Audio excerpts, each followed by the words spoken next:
على إبراهيم وعلى آل إبراهيم إنك حميد مجيد اللهم صل على محمد وعلى آل محمد كما صليت على إبراهيم وعلى آل إبراهيم إنك حميد مجيد اللهم صل على محمد وعلى آل محمد كما صليت على إبراهيم وعلى آل إبراهيم إنك حميد مجيد اللهم صل على محمد وعلى آل محمد كما صليت على إبراهيم وعلى آل إبراهيم إنك حميد مجيد اللهم صل على محمد وعلى آل محمد كما صليت على إبراهيم وعلى آل إبراهيم إنك حميد مجيد اللهم صل على محمد وعلى آل محمد كما صليت على إبراهيم وعلى آل إبراهيم إنك حميد مجيد اللهم صل على محمد وعلى آل محمد كما صليت على إبراهيم وعلى آل إبراهيم إنك حميد مجيد اللهم صل على محمد وعلى آل محمد كما صليت على إبراهيم وعلى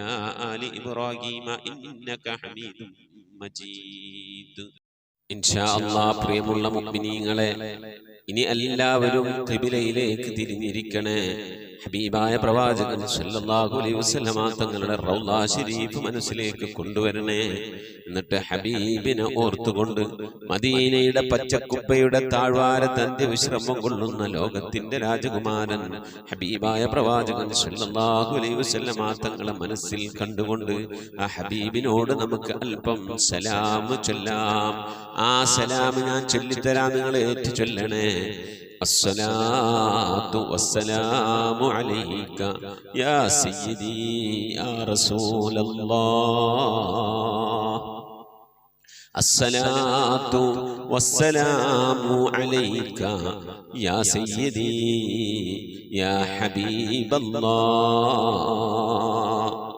الصلاة والسلام عليك يا سيدي يا خليل الله الصلاة والسلام عليك يا سيدي يا نبي الله الصلاة والسلام عليك يا سيدي يا صفي الله الصلاة والسلام عليك يا سيدي يا سيد المرسلين خذ بيدي നബിയെ എൻ്റെ കൈയൊന്ന് പിടിക്കണേ നബിയെ ഖല്ലത്ത് ഹീലതീ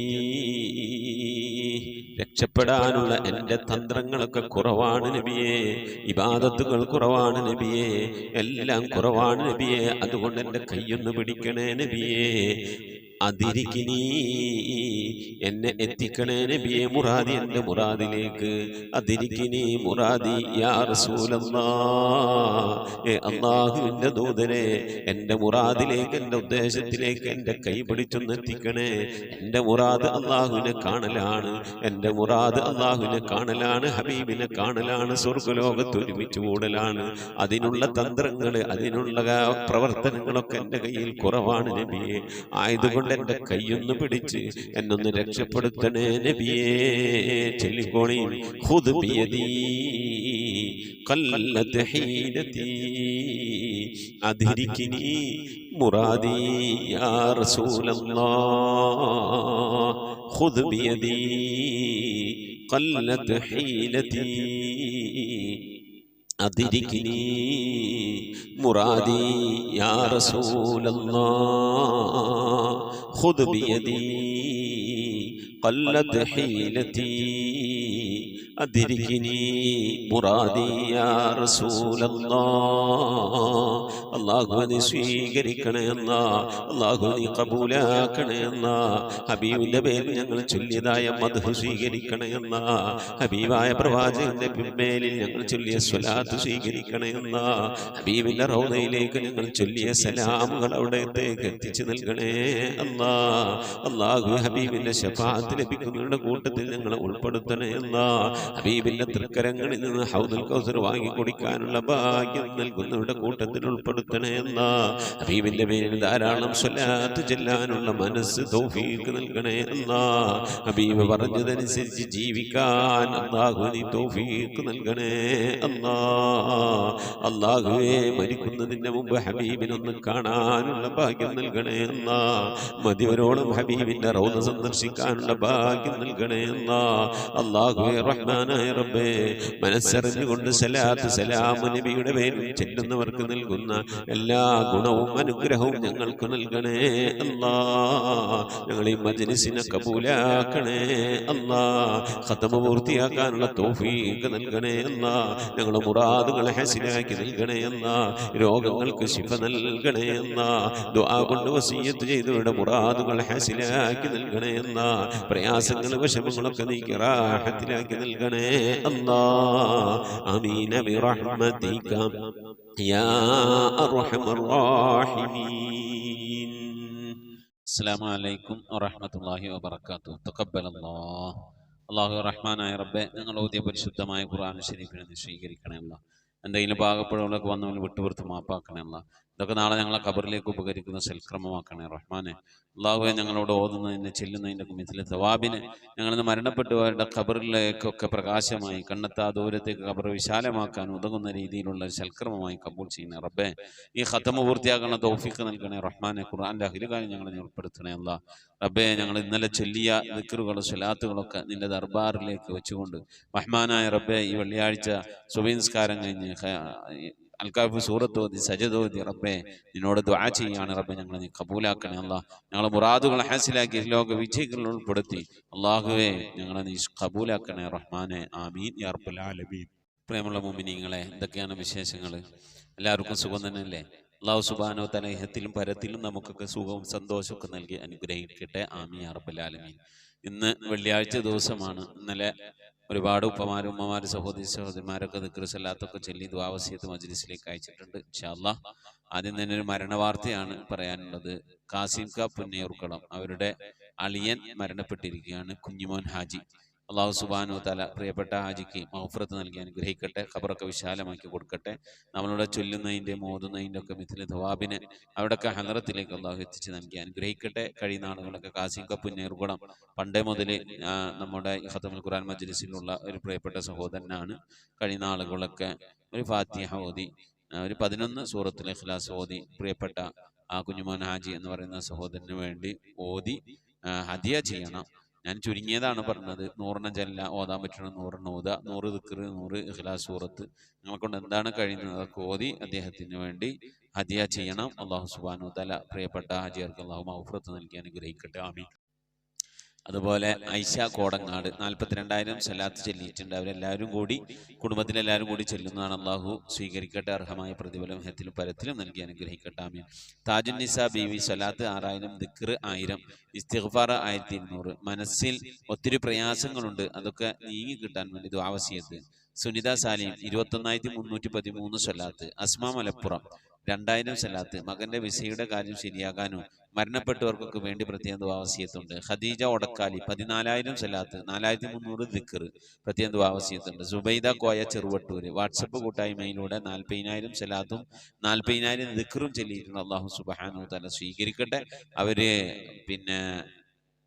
ആ വാട്സപ്പ് കൂട്ടായ്മയിലൂടെ ചൊല്ലിയ എല്ലാവർക്കും അല്ലാഹു ഇഹത്തിലും പരത്തിലും ഖൈറിന്റെ കവാടങ്ങൾ തുറന്നു നൽകട്ടെ. ആമീൻ. കൊച്ചുറാബിയ പുത്തഞ്ചിറ 7,500 സലാത്തും 5,500 ദിക്റും. മരണപ്പെട്ട മാതാപിതാക്കൾക്ക് വേണ്ടി ദുആ വസിയത്തുണ്ട്. സൽഹ മുഹമ്മദ് അലി മാരക്കാട് ദിക്ർ 2000, ഇഖ്ലാസ് ഇസ്തിഗ്ഫാർ 1000, സ്വലാത്ത് 3000, സ്വലാത്ത് തിബ് 500 പ്രത്യേകം ദുആ വസിയത്ത് ചെയ്തിട്ടുണ്ട്. സുബൈറാന്റെ ഫാമിലി കൊല്ലം 48,934 സ്വലാത്ത് ചൊല്ലിയിട്ടുണ്ട്. ഷൈല ബീവി കങ്ങഴ അനുജത്തി അൻസൽന എന്ന് പറയുന്നവർ മരിച്ചിട്ട് ഇന്നൊക്കെ 1 വർഷമായ അഞ്ചത്തിയുടെ ആണ്ടാണ്.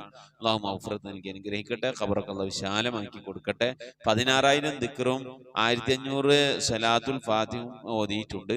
അല്ലാഹു സുബ്ഹാനഹു വ തആല പ്രിയപ്പെട്ട ആ സഹോദരിയുടെ ഹദറത്തിലേക്ക് എത്തിച്ചു നൽകട്ടെ. അതുപോലെ ഒരു ഖുർആൻ ഓതിയത്, ദിക്ർ സലാത്ത് ചൊല്ലിയത്, അതിൻ്റെ ഒക്കെ മിഥിലെ ദുആവിനെ അല്ലാഹു എത്തിച്ചു കൊടുത്ത് അവിടെ ഖബറൊക്കെ അല്ലാഹു സന്തോഷത്തിന് റാഹത്തിലൊക്കെ ആക്കട്ടെ.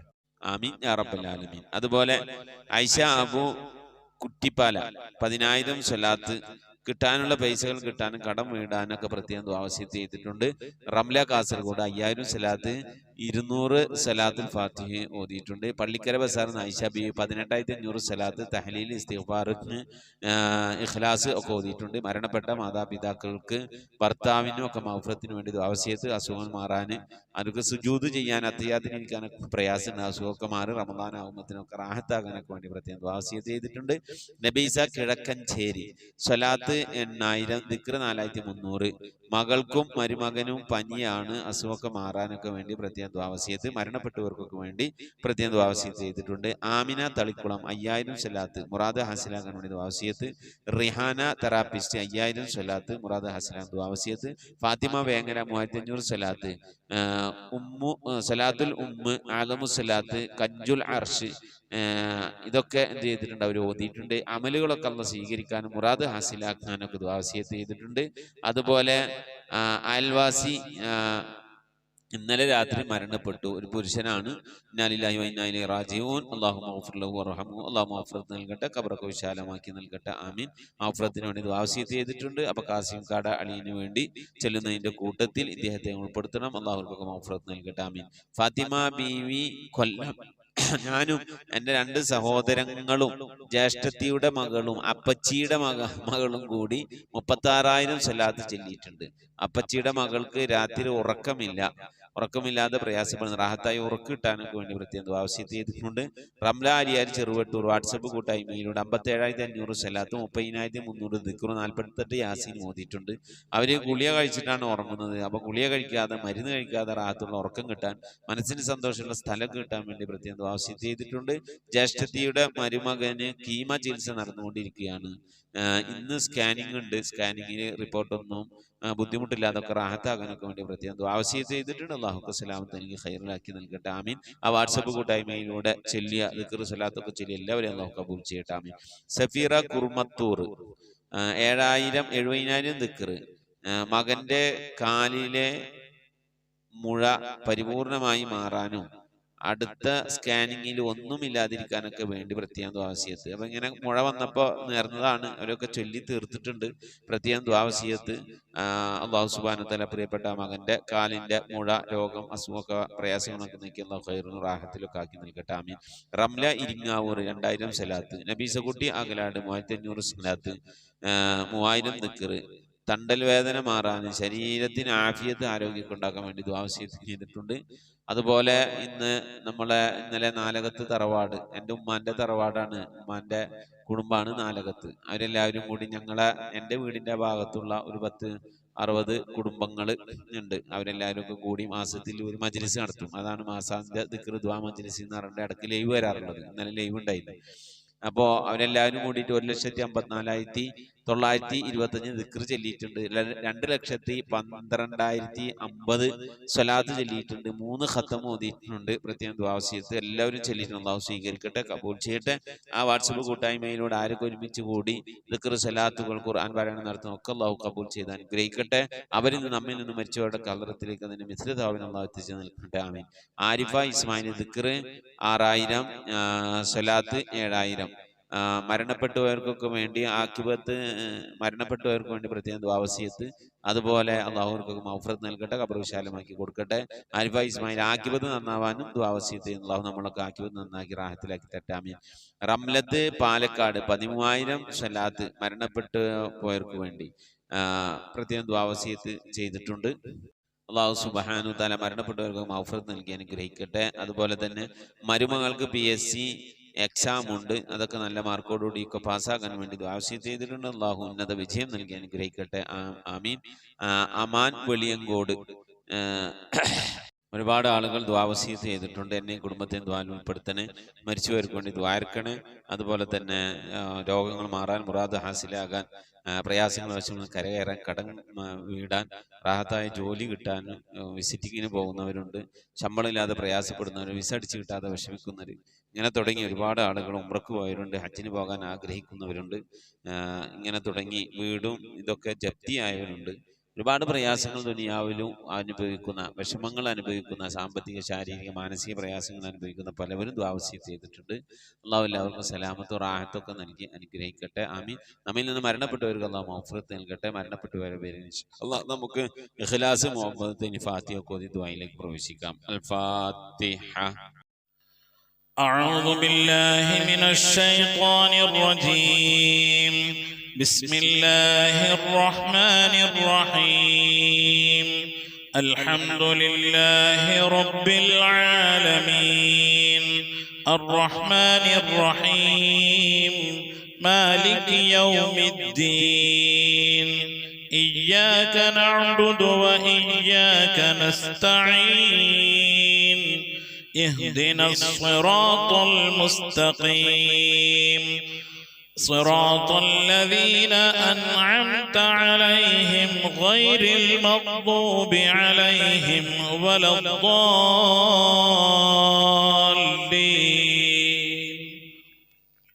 آمين. بسم الله الرحمن الرحيم. قل هو الله أحد الله الصمد لم يلد ولم يولد ولم يكن له كفوا أحد. بسم الله الرحمن الرحيم. قل هو الله أحد الله الصمد لم يلد ولم يولد ولم يكن له كفوا أحد. بسم الله الرحمن الرحيم. قل هو الله أحد الله الصمد لم يلد ولم يولد ولم يكن له كفوا أحد. بسم الله الرحمن الرحيم. قل أعوذ برب الفلق من شر ما خلق ومن شر غاسق إذا وقب ومن شر النفاثات في العقد ومن شر حاسد إذا حسد. بسم الله الرحمن الرحيم. قل أعوذ برب الناس ملك الناس إله الناس من شر الوسواس الخناس الذي يوسوس في صدور الناس من الجنة والناس. صدق الله صدق الله صدق الله العلي العظيم. آمين آمين. الحمد لله رب العالمين. اللهم صل على سيدنا محمد وعلى آل سيدنا محمد. اللهم صل على سيدنا محمد الفاتح لما أغلق والخاتم لما سبق ناصر الحق بالحق والهادي إلى صراطك المستقيم وعلى آله حق قدره ومقداره العظيم. لا إله إلا الله الموجود بكل زمان، لا إله إلا الله المعروف بكل إحسان، لا إله إلا الله المعبود بكل مكان، لا إله إلا الله المذكور بكل لسان، لا إله إلا الله كل يوم هو في شأن، لا إله إلا الله الأمان من زوال الإيمان من شر الشيطان ومن ظلم السلطان. يا قديم الإحسان يا غفور يا غفار برحمتك يا أرحم الراحمين. പടച്ചവനെ ലോകരക്ഷിതാവേ അർഹമുറാഹിമായ അല്ലാഹ്, ഞങ്ങൾ ഓതിയതായ പരിശുദ്ധമായ ഖുർആൻ ശരീഫിനെ നീ സ്വീകരിക്കണേ അല്ലാഹ്. റബ്ബേ, ഞങ്ങൾ ചൊല്ലിയതായ സ്വലാത്തുകളെ ദിക്റുകളെ നീ സ്വീകരിക്കണേ അല്ലാഹ്. റഹ്മാനായ റബ്ബേ, ഞങ്ങൾ ഓതിയതായ അസ്മാഉൽ ഹുസ്ന നീ സ്വീകരിക്കണേ അല്ലാഹ്. ഹബീബിന്റെ മദ്ഹ് ചൊല്ലിയത് നീ ഖബൂലാക്കണേ അല്ലാഹ്. ഹബീബിന്റെ മേൽ ഞങ്ങൾ സലാം പറഞ്ഞത് നീ സ്വീകരിക്കണേ അല്ലാഹ്. അല്ലാഹു ഇതൊക്കെ നാളെ ഞങ്ങളെ ഖബറിലേക്ക് ഉപകരിക്കുന്ന സൽക്കർമ്മമാക്കണേ അല്ലാഹ്. റബ്ബേ, വെള്ളിയാഴ്ച ദിവസം റബ്ബേ സുബ്ഹി നമസ്കാരത്തിന് ശേഷം നിന്റെ പരിശുദ്ധമായ കലാം നിവർത്തി വെച്ച് ഖുർആൻ ഓതി അൽ കഹ്ഫ് സൂറത്ത് ഓതി അല്ലാഹുവേ ദിക്റ് ചൊല്ലി സ്വലാത്ത് ചൊല്ലി നിന്റെ ഹബീബിന്റെ മദ്ഹ് പറഞ്ഞ് നിന്റെ ദർബാറിലേക്ക് കരങ്ങൾ ഉയർത്തുന്നു അല്ലാഹ്. നീ ഞങ്ങളെ സ്വീകരിക്കണേ അല്ലാ. സംഭവിച്ചു പോയ സർവ്വാപരാധങ്ങൾ ഞങ്ങൾക്ക് നീ വിട്ടുപുറത്ത് മാപ്പാക്കി തരണേ അല്ലാ. ഞങ്ങളിവിടെ ചൊല്ലിയതിൻ്റെ ഓതിയതിൻ്റെ ഒരുമിച്ച് ഓടിയതിൻ്റെ കമിത്തിന് സവാബിന് ഹബീബായ പ്രവാചകൻ മുത്ത് മുഹമ്മദ് മുസ്തഫ സല്ലല്ലാഹു അലൈഹി വസല്ലമ തങ്ങളെ ഹദ്റത്തിലേക്ക് എത്തിക്കണേ അല്ലാ. അവിടുത്തെ ശഫാഅത്ത് ലഭിക്കുന്നവരുടെ കൂട്ടത്തിന് ഈ ഭാവികളായി ഞങ്ങളെ നീ ഉൾപ്പെടുത്തണേ അല്ലാ. എല്ലാ അമ്പിയാക്കളും മുർസലീങ്ങൾ അവരുടെ അനുചരന്മാരുടെ ഹദ്റത്തിലേക്ക് എത്തിക്കണേ അല്ലാ. അസ്ഹാബുൽ ബദരീങ്ങൾ ഉഹദീങ്ങൾ ഖദ്ദഖീങ്ങൾ എല്ലാ സഹാബത്തെ കിറാമിന്റെ ഹദ്റത്തിലേക്കും എത്തിക്കണേ അല്ലാ. അഹ്ലു ബൈത്തിന്റെ ഹദ്റത്തിലേക്ക് ഉമ്മഹാത്തുൽ മുഅ്മിനീങ്ങളുടെ ഹദ്റത്തിലേക്ക് അയിമ്മത്തുൽ മുജ്തഹിദീങ്ങളുടെ ഹദ്റത്തിലേക്ക് ഖുലഫാഉർ റാഷിദീങ്ങളുടെ ഹദ്റത്തിലേക്ക് അല്ലാഹുവേ എല്ലാ ഔലിയാക്കളുടെ ഹദ്റത്തിലേക്ക് സ്വാലിഹീങ്ങളുടെ സജ്ജനങ്ങളുടെ മശായിഖന്മാരുടെ ഖൈറുൽ അഹ്ലുവാരുടെ ശുഹദാക്കളുടെ സിദ്ദീഖീങ്ങളുടെ ഹദ്റത്തിലേക്ക് എത്തിക്കണേ അല്ലാ. റബ്ബേ അവർക്കൊക്കെ നിന്റെ അടുക്കലുള്ള പദവികളെ ദറജകളെ സ്ഥാനങ്ങൾ ഉയർത്തി കൊടുക്കണേ അല്ലാ. അവരുടെ ഹക്ക് ജാഹ് ബർക്കത്ത് കൊണ്ട് ഈ പാപികളായി ഞങ്ങളെ നീ രക്ഷപ്പെടുത്തണേ അല്ലാ. ദുനിയാവിനും ആഖിറത്തിനും രക്ഷപ്പെടുത്തണേ അല്ലാ. ദുനിയാവിനും ആഖിറത്തിനും സലാമത്തിലാക്കണേ അല്ലാ. റഹ്മാനായ റബ്ബേ ഞങ്ങളുടെ ദോഷങ്ങളൊക്കെ വിട്ടുപുറത്ത് മാപ്പാക്കി തരണേ അല്ലാ. ഞങ്ങളുടെ ദോഷങ്ങളുടെ കാഠിന്യം കൊണ്ട് ഞങ്ങളെ നീ ശിക്ഷിക്കല്ല അല്ലാ. ഞങ്ങളെ നീ പരീക്ഷിക്കല്ല അല്ലാ. മാരകമായ രോഗങ്ങൾ തന്ന് ഞങ്ങളെ നീ പരീക്ഷിക്കല്ല അല്ലാ. സാമ്പത്തിക മാനസികമായ പ്രയാസങ്ങൾ തന്ന് ഞങ്ങളെ നീ പരീക്ഷിക്കല്ല അല്ലാ. റഹ്മാനായ റബ്ബേ അല്ലാഹുവേ ദുനിയാവിൽ ഞങ്ങൾ സംഭവിച്ചു പോയതൊക്കെ നീ വിട്ടുപുറത്ത് മാപ്പാക്കണേ അല്ലാ. അത് നീ ഖബറിലേക്ക് മാറ്റിവെക്കല്ല അല്ലാ. നാളെ മഹ്ശറയിലേക്ക് മാറ്റിവെക്കല്ല അല്ലാ. നാളെ ഹിസാബിൻ്റെ വേളയിലേക്ക് മാറ്റിവെക്കല്ല അല്ലാ. നീ ഞങ്ങൾക്ക് വിട്ടുപുറത്ത് മാപ്പാക്കി തരണേ അല്ലാ.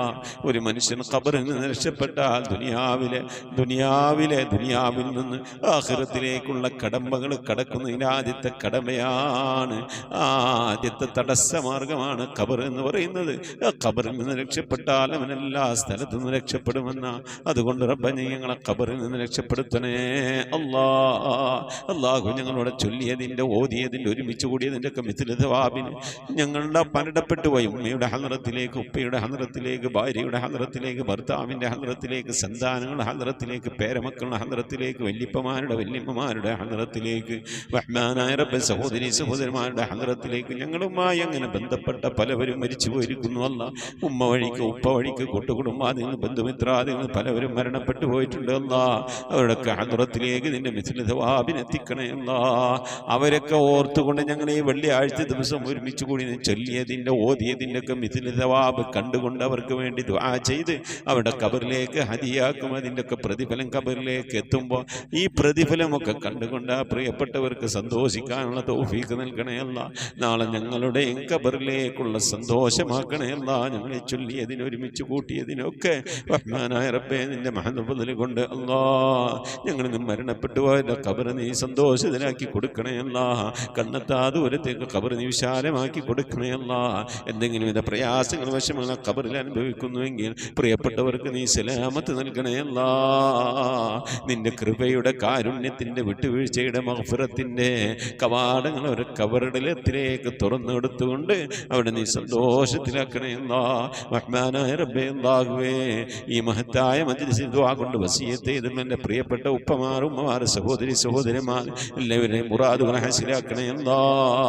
സങ്കടങ്ങൾ പ്രയാസങ്ങൾ വിഷമങ്ങൾ ബുദ്ധിമുട്ടുകൾ മശക്കത്തുകളൊക്കെ നീക്കി കൊടുക്കണേ അല്ലാ. രോഗശമനത്തിനായി ദുആ വസിയത്ത് ചെയ്തവരുണ്ട് റബ്ബേ നീ ശിഫാ നൽകണേ അല്ലാ. പലതരത്തിലുള്ള അസുഖം കൊണ്ട് പ്രയാസപ്പെടുന്നവരുണ്ട്, മാനസിക രോഗങ്ങൾ കൊണ്ട് വിഷമിക്കുന്നവരുണ്ട്, ശാരീരിക രോഗങ്ങൾ കൊണ്ട് പ്രയാസപ്പെടുന്നവരുണ്ട്, സാമ്പത്തിക പ്രതിസന്ധികൾ കൊണ്ട് ബുദ്ധിമുട്ടുന്നവരുണ്ട്. എല്ലാ പ്രയാസങ്ങളിലും പ്രതിസന്ധികളും ഞങ്ങളെ നീ കാക്കണേ അല്ലാ. ഓപ്പറേറ്റീവ് ചെയ്യേണ്ട രോഗം കൊണ്ട് പ്രയാസപ്പെടുന്നവരുണ്ട്, റഹ്മാനായ റബ്ബേ വാർദ്ധക്യ സഹജമായ രോഗം കൊണ്ട് വിഷമിക്കുന്നവരുണ്ട്, ആശുപത്രിയിൽ അഡ്മിറ്റായ രോഗികളുണ്ട്, ആശുപത്രികളിൽ നിന്നും മടക്കിയ രോഗികളുണ്ട്. അല്ലാഹു എല്ലാവർക്കും ശിഫ നൽകുന്നവനെയാണല്ല അല്ലാ. രോഗങ്ങൾക്ക് നീ ശിഫ നൽകണേ അല്ലാ. ആഫിയത്തുള്ള ദീർഘായുസ് നൽകി അനുഗ്രഹിക്കണേ അല്ലാ. റഹ്മാനായ റബ്ബേ ക്യാൻസർ ട്യൂമർ പോലത്തെ രോഗങ്ങൾ പകർച്ചവ്യാധികളൊക്കെ കാക്കണേ അല്ലാ. ക്യാൻസർ ബാധിച്ച് പ്രയാസപ്പെടുന്നവരുണ്ട് റബ്ബേ, പലവരും ദുആ വസിയത്ത് ചെയ്തിട്ടുണ്ട് അല്ലാ. അത്തരത്തിലുള്ള രോഗാണുക്കളിൽ നിന്നൊക്കെ ഞങ്ങളെ നീ കാക്കണേ അല്ലാ. തൈറോയിഡ് കൊണ്ട് പ്രയാസപ്പെടുന്നവരുണ്ട് റബ്ബേ, വയറ്റിൽ മുഴ കൊണ്ട് പ്രയാസപ്പെടുന്നവരുണ്ട്, ശരീരത്തിന് വിധമായ തടിപ്പ് കൊണ്ട് പ്രയാസപ്പെടുന്നവരുണ്ട്. ബേജാറിലാണ് റബ്ബേ ഞങ്ങൾ ഞങ്ങളിൽ പലവരും പ്രയാസത്തിലാണ്, വിഷമത്തിലാണ്. ക്യാൻസർ എന്ന മഹാമാരിയെ തൊട്ട് കാക്കണയല്ല. ഞങ്ങളറിയാതെ ഞങ്ങളുടെ ശരീരത്തിലെങ്ങാനും അത്തരത്തിലുള്ള രോഗങ്ങളുണ്ടെങ്കിൽ എല്ലാം അറിയുന്ന റബ്ബേ, ഞങ്ങൾ അറിയുന്നതിന് മുമ്പ് അതിന് നീ ശിഫാ നൽകി അനുഗ്രഹിക്കണേ അല്ലാ. റഹ്മാനായ റബ്ബേ, അല്ലാഹുവേ, ദിക്ർ ചൊല്ലിയവരുണ്ട്, സ്വലാത്ത് ചൊല്ലിയവരുണ്ട്, ഖുർആൻ ഓതിയവരുണ്ട്, ഖതം ഓതുന്നവരുണ്ട്. റഹ്മാനായ റബ്ബേ, മജ്ലിസിലേക്ക് ഹദിയ അയച്ചു തന്നവരുണ്ട്.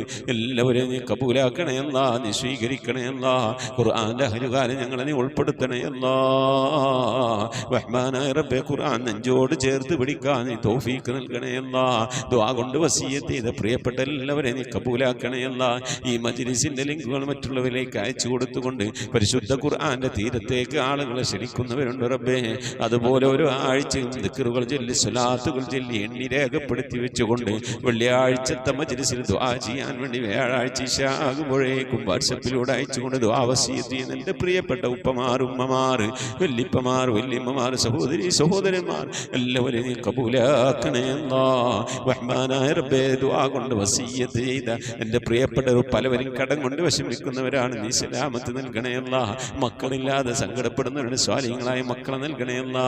മക്കളുടെ വിവാഹം നടക്കാതെ വിഷമിച്ചിരിക്കുന്നവരുടെ ഖൈറായിനകളെ നൽകണേ അല്ലാ. റഹ്മാനായ റബ്ബേ, വിവാഹം ഉറപ്പിച്ച മക്കളൊക്കെ ഉണ്ടല്ല, നല്ല നിലക്ക് കെട്ടിച്ചേക്കാനുള്ള തൗഫീഖ് നൽകണേ അല്ലാ. അതിനുള്ള സാമ്പത്തിക അഭിവൃദ്ധി നൽകണേ അല്ലാ. റബ്ബേ, ഞങ്ങളെ മഈശത്തിന്റെ മേഖലയിലൊക്കെ ബർക്കത്ത് നൽകണേ അല്ലാ. ഞങ്ങളുടെ ജോലികളിൽ, ബിസിനസ്സുകൾ, കച്ചവടങ്ങളിലൊക്കെ നീ ബർക്കത്ത് നൽകണേ അല്ലാ. ബർക്കത്തുള്ള സമ്പത്ത് നൽകണേ അല്ലാ. ധാരാളം സദഖ കൊടുക്കാനും സക്കാത്തൊക്കെ കൊടുക്കാനും ഉതകുന്ന രീതിയിൽ സാമ്പത്തിക അഭിവൃദ്ധിയും അതൊക്കെ ചെയ്യാനുള്ള മനസ്സും തൗഫീഖൊക്കെ ഞങ്ങൾക്ക് നൽകണേ അല്ലാ.